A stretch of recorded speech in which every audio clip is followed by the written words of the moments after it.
ప్రతి సందర్భం ప్రత్యేకం, ప్రతి సంబరం శాశ్వతం. మీ one stop shopping destination Mysore Saree Udyog. నమస్తే అమ్మా. నమస్తే అమ్మా.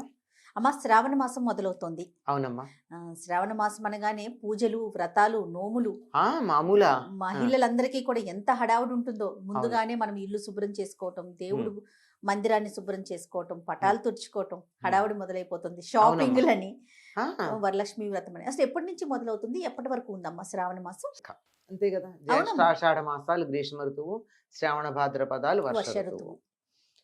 అయితే మనకు కొంచెం ముందే వస్తాయి. తొలకర ఆషాఢ మాసంలోనే వచ్చేస్తుంది. ఎప్పుడు వచ్చేస్తుంది ఆషాఢ మాసంలో అంటే తొలి ఏకాదశికి అటు ఇటుగా చినుకులు పడడం. తొలకర అయితే వేసవి కాలంలోనే అప్పుడో చినుకు పడుతుంది. కానీ వేసవి పులకరింపు తొలకరే తప్ప నిజంగా వానలు పడేది తొలి ఏకాదశి తర్వాత నుంచి వానలు మొదలవుతూ ఉంటాయి. ఇంకా శ్రావణ భాద్రపదాలు వస్తాయి. ఎందుకు శ్రావణ భాద్రపదాలను జంటగా వాటి గురించి చెప్తారంటే, వచ్చేటటువంటి ఆ 2 నెలలు విపరీతంగా వానలు ఉంటాయి గనక అందరూ జాగ్రత్తగా ఉండండి అని హెచ్చరిక. వర్ష ఋతువు. ఇప్పుడైతే మనకి ఇబ్బంది లేదు, కానీ పూర్వకాలం అయితే వంట చెరకు దగ్గర నుంచి ఇబ్బంది కదమ్మా. అవునమ్మా. పొయ్యిలో కట్టెలు పెట్టి పొయ్యి వెలిగించుకోవాలి అంటే వేసవి కాలంలోనే ఈ వర్షాకాలానికి కావలసినటువంటి కట్టెలన్నింటినీ చాలా జాగ్రత్తగా భద్రపరుచుకునేవారు. ఒక మాట ఉంది, పొయ్యి కింద పొయ్యి మీద అని. పొయ్యి మీద గిన్నెలో బియ్యం ఉండాలి, పొయ్యి కింద వెలిగించటానికి కట్టెలు ఉండాలి కదా. కనుక దాన్ని భద్రం పరుచుకోవడంతో పాటుగా వేసవి కాలం అయిపోతూనే, పూర్వం ఇప్పటి మాట కాదు, ఇళ్ళు పాకలు కనుకున్నట్టయితే తాటాకులు మార్పించుకోవడం, గడ్డి పరిపించుకోవడం, పెంకులు ఎక్కడెక్కడన్నా వాన పడుతుందేమో వాటిని చూడడం, ఇలాంటివన్నీ చేసుకునేవారు. కానీ ఇప్పుడు మారిపోయింది. ఇప్పుడు దాని అవసరం లేదు. కానీ వర్షాకాలం వస్తోంది అంటే మన రోడ్ల మీద గుంటలు ఎక్కడున్నాయో జాగ్రత్తగా పుడిపించుకోవడం, మ్యాన్ హోల్స్ అన్ని కవర్ అయ్యాయా లేదో చూసుకోవడం. మనం కూడా వెళ్ళేటప్పుడు ఇంకా వానలు పడతాయి గనక, మరి మున్సిపాలిటీ వాళ్ళు చేస్తారో లేదో తెలియదు, కానీ మనం వెళ్ళే దారుల్లో గుంటలు ఎక్కడున్నాయో గుర్తుపెట్టుకోవాలి. అవునమ్మా. ఇంకా ఇప్పుడు మనకి విద్యుత్ తీగలు బాగా ఉంటున్నాయి గనక వాటికి అడ్డం వచ్చేటటువంటి కొమ్మలు కొట్టించుకోవడం, ఇట్లాంటి పనులన్నీ వేసవికాలం వస్తున్నాయంటే ముందు జాగ్రత్త పడాలి కదా మనం. వర్షాకాలం వస్తుందంటే పొరపాటమ్మా. వర్షాకాలం వస్తుందంటే మనం కూడా జాగ్రత్త పడవలసినటువంటి అంశాలు. అయితే ఎక్కడెక్కడ చేస్తున్నారు, చెయ్యట్లేదు అనడానికి లేదు, కానీ చెయ్యవలసినంతగా లేదేమో అని అనిపిస్తుంది. ఎక్కడో అంటే సమాజానికి సంబంధించి అంతేకాకుండా వర్ష ఋతువు వస్తుందంటే చెరువులు పూడిక తీయించి సిద్ధంగా ఉండేవారు నీళ్లు నిలవ ఉండడానికి. ఇప్పుడు నీళ్లు వచ్చేటప్పుడు మట్టి కొట్టుకొస్తుంది. మట్టి కొట్టుకొస్తే పైన ఉన్నటువంటి నీళ్లు వాడేస్తారు, అడుగునున్నటువంటి నీళ్లలో మట్టి మిగిలిపోతుంది. అందుకని చెరువు లోతు తగ్గిపోతూ ఉంటుంది. కనుక మట్టి పూడిక తీయడం ఇట్లా ఒకటి కాదమ్మా.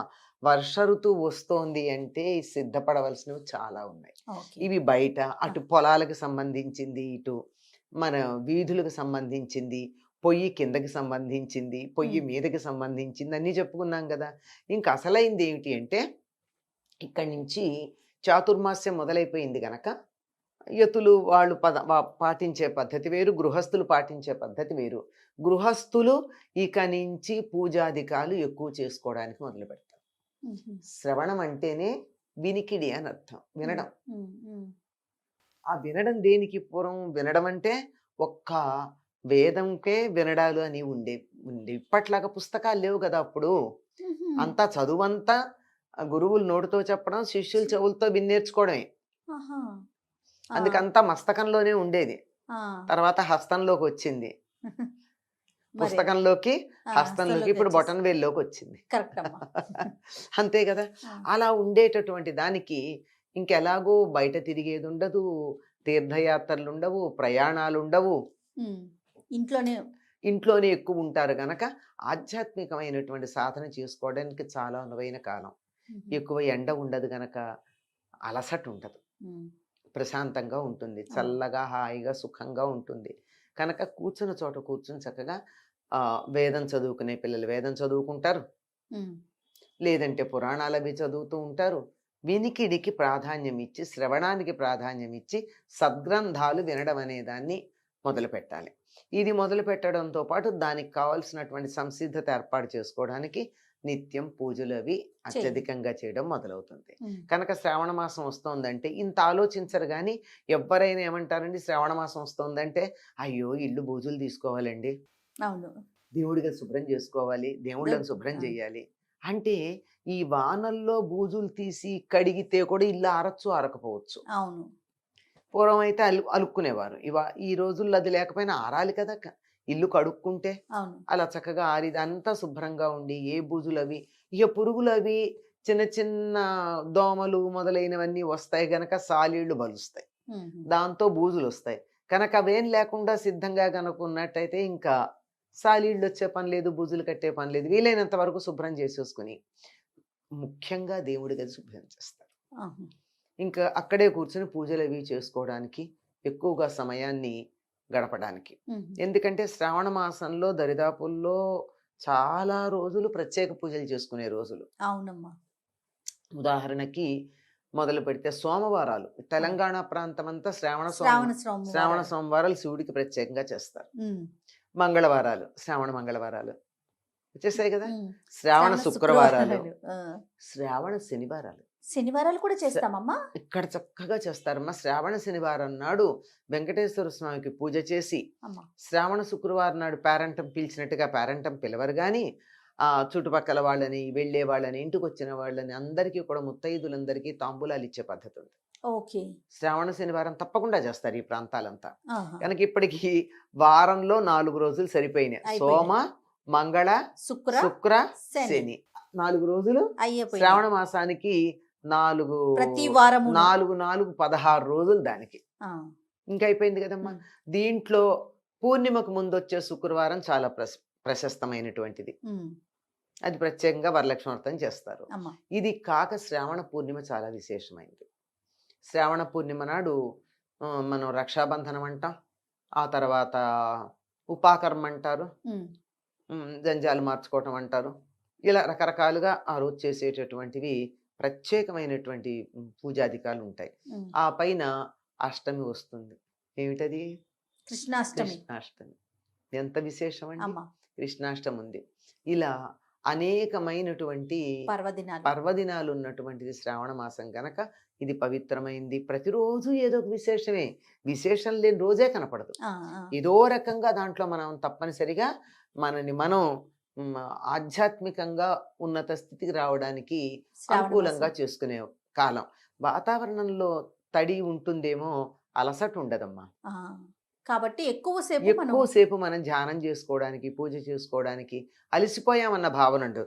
కాకపోతే చలిగా ఉంటుంది కనుక వెచ్చగా కూర్చొని నిద్రపోదామన్న భావన కలిగితే కలగాలేమో గానీ వాతావరణం చాలా బాగుంటుంది. ముఖ్యంగా అమ్మవారినే కొలుస్తాం కదమ్మా, లక్ష్మీదేవిని. ఇప్పుడు మంగళవారం నాడు గౌరీదేవి తల్లినే. ముందు సోమవారం నాడు శివుడు, తర్వాత మంగళవారం గౌరీదేవి. అమ్మ వాళ్ళిద్దరిని పిలిస్తే శివుడి అక్క సోదరుంది కదా శుక్రవారం లక్ష్మీదేవిని పిలిస్తే ఆవిడ తన ఒంటరిగా వస్తుందా? మర్నాడు శనివారం నాడు వెంకటేశ్వర స్వామి. కుటుంబం అందరినీ పూజిస్తాం. మంది కుటుంబ సంస్కృతం ఎప్పుడు చెప్తాను నేను, వీలైనన్ని సందర్భాల్లో చెప్తాం. మంది కుటుంబ సంస్కృతి కూడా అంతే. భగవంతుని ఆదర్శంగా తీసుకుంటాం మనం. అక్కడి నుంచే మనకు ఆదర్శంగా ఉండడానికి, లేకపోతే వాళ్ళ కుటుంబాలు ఎందుకు? మేమే ఇలా ఉన్నాం, మీరు ఉండండరా అని చెప్తున్నారు అన్నమాట. అజ్జాత అందరూ కుటుంబాలను అందరినీ వీళ్ళందరినీ ఆరాధించడానికి కావలసినటువంటి చదువుకు సంబంధించింది కూడా వేదాధ్యయనం. అర్హత ఉన్నవాళ్ళు, అధికారం ఉన్నవాళ్ళు, ఇష్టం ఉన్నవాళ్ళు వేదాధ్యయనం చేస్తారు. లేదంటే మామూలుగా ఏదో ఒక పారాయణలు, స్తోత్రాలు. అమ్మ, ప్రత్యేకించి ఈ గ్రంథ పఠనం చేస్తే శ్రావణ మాసంలో మరింత మేలు జరుగుతుంది అనేది ఏమన్నా ఉందమ్మా? ఏదైనా చదవచ్చు, మన ఇష్టం. సాధారణంగా భాగవతాలను కానీ రామాయణం కానీ చదువుతూ ఉంటారు. ఎందుకంటే అవి ప్రత్యేకమైన పిచ్చి నియమాలు అక్కర్లే ఈ రెండింటికి. శుచి అయిన వస్త్రం కట్టుకుంటే చాలు. స్నానం చేసి ఉతికిన బట్ట కట్టుకుంటారు కదమ్మా, సరిపోతుంది. ఇప్పుడు బయటికి వెళ్ళేటప్పుడు అయితే ఓసారి కట్టుకుని పండగలకు వెళ్ళి, పార్టీలకు వెళ్ళి ఒక బయటికి వెళ్తే కట్టుకుంటారు తప్ప మామూలుగా ఇంట్లో కట్టుకోం కదా. అవును. ఇంట్లో ఉతికిందే కట్టుకుంటాం కదా, ఉమ్. ఉతికిన బట్ట కట్టుకుని చక్కగా శుచిగా కూర్చొని చేసుకుంటే సరిపోతుంది రైట్ అమ్మా. అమ్మా.